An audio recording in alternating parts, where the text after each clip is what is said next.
Salut, c'est Mario. Un homme qui a eu une grande importance dans ma vie professionnelle, Robert McKee, m'a un jour raconté cette histoire concernant la valeur du leadership. Il était une fois un porteur d'eau qui travaillait pour une compagnie qui vendait de l'eau. Son nom est Sam. Le travail de Sam était très simple. En fait, il remplissait un seau d'eau au point A. Il portait jusqu'au point B sans en répandre partout. Il le faisait le plus rapidement possible. Ensuite, il versait le contenu du seau d'eau au point B dans le bac prévu à cet effet. Il faisait ce travail depuis des années, excellait à faire son travail. Sam travaillait 50 semaines par année, 8 heures par jour, 15 minutes de pause le matin, 15 minutes de pause l'après-midi et 1 heure pour le lunch. Un jour, la compagnie prend de l'expansion. Évidemment, on a dû embaucher 5 nouveaux porteurs d'eau pour répondre à la demande. Et évidemment, qui a-t-on nommé directeur des nouveaux porteurs d'eau? Exactement Sam. Sam qui se faisait ce travail depuis des années. On est donc lundi matin et nos 5 nouveaux porteurs d'eau arrivent au travail.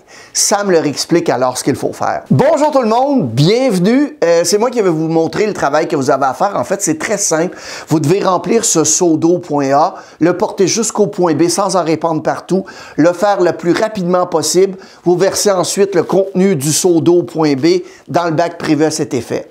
Vous faites le travail 50 semaines par année, 8 heures par jour, 15 minutes de pause le matin, 15 minutes de pause l'après-midi et 1 heure pour le lunch. Est-ce que vous avez des questions? Personne n'a posé de questions pour un travail aussi simple. Ils ont tous pris un seau.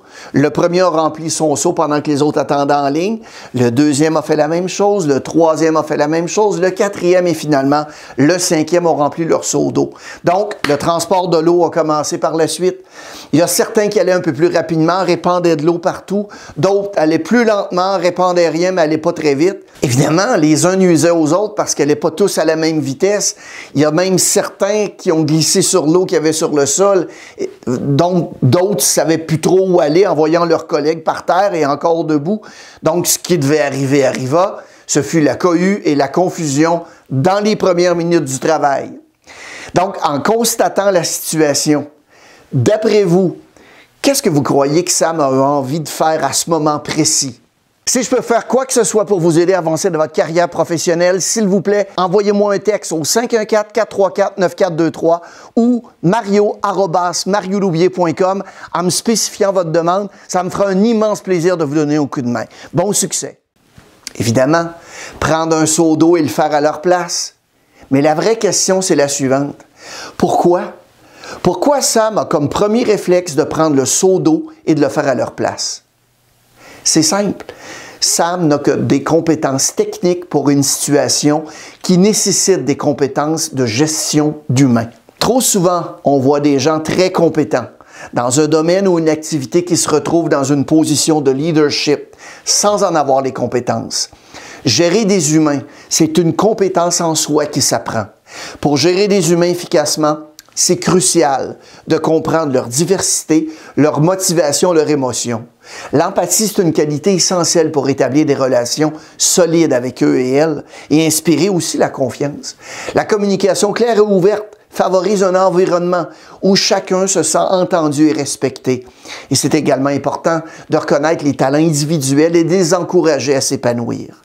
La gestion des conflits avec diplomatie et la capacité de prendre des décisions équitables vont renforcer votre leadership. Finalement, vous devez être un modèle d'intégrité, de responsabilité, d'imputabilité, parce que ça va inspirer les autres à vraiment donner le meilleur d'eux-mêmes. Qu'est-ce que vous avez retenu de la vidéo?